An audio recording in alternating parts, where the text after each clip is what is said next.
Chapter 17. Well, Limitus came from the war, said Miss Franny, as she went on with her story, and found himself alone, and he sat down on what used to be the front steps of his house. And he cried and cried. He cried just like a baby. He missed his mama, and he missed his daddy, and he missed his sisters, and he missed the boy he used to be. When he finally finished crying, he had the strangest sensation. He felt like he wanted something sweet. He wanted a piece of candy. He hadn't had a piece of candy in years, and it was right then that he made a decision. Yes, ma'am, Limitus W. Block figured the world was a sorry affair, and it had enough ugly things in it, and what he was going to do was concentrate on putting something sweet in it. He got up, started walking. He walked all the way to Florida, and the whole time he was walking, he was planning. Planning what, I asked. Why, planning the candy factory. Did he build it, I asked. Of course he did. It's still standing out on Fairvale Road. That old building, said Amanda. That big, spooky one? It's not spooky, said Miss Franny. It was the birthplace of the family fortune. It was there that my great-grandfather manufactured the Limitus lozenges, a candy that was famous the world over. I've never heard of it, said Amanda. Me neither, I said. Well, said Miss Franny, they aren't made anymore. The world, it seems, lost its appetite for Limitus lozenges. But I still had to have a few. She opened the top drawer of her desk. It was full of candy. She opened the drawer below that. It was full of candy, too. Miss Franny Block's whole desk was full of candy. Would you care for a Limitus lozenge? She asked me and Amanda. Yes, please, said Amanda. Sure, I said. Can Winn-Dixie have one, too? I've never known a dog that cared for hard candy, said Miss Franny. But he is welcome to try one.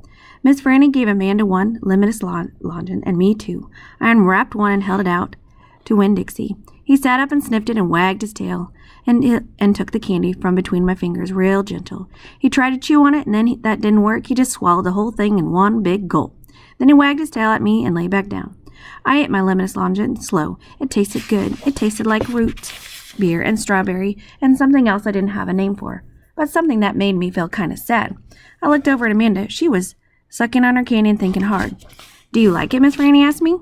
Yes, ma'am, I told her. What about you, Amanda? Do you like the Limitus lozenge? Yes, ma'am, she said, but it makes me think of things I feel sad about.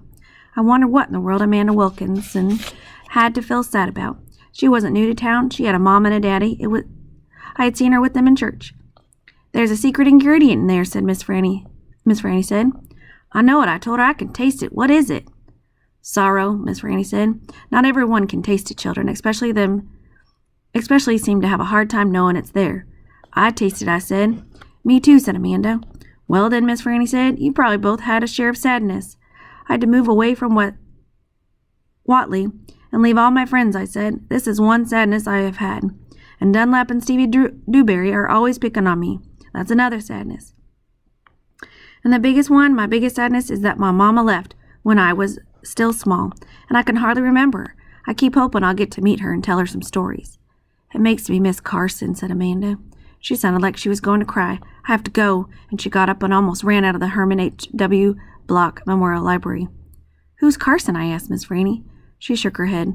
Sorrow, she said. It is a sorrow-filled world.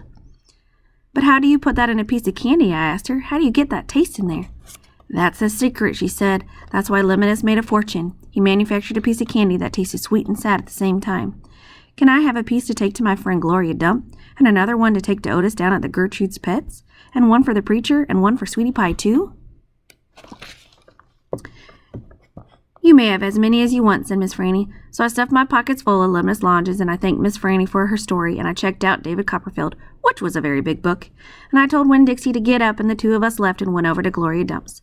I rode right past the Drewberry's house. Dunlap and Stevie were playing football in the front yard, and I was getting ready to stick my tongue out at them, but then I thought about what Miss Franny said about war being hell, and I thought about the Gloria Dump said about not judging them too hard, and so I just waved instead.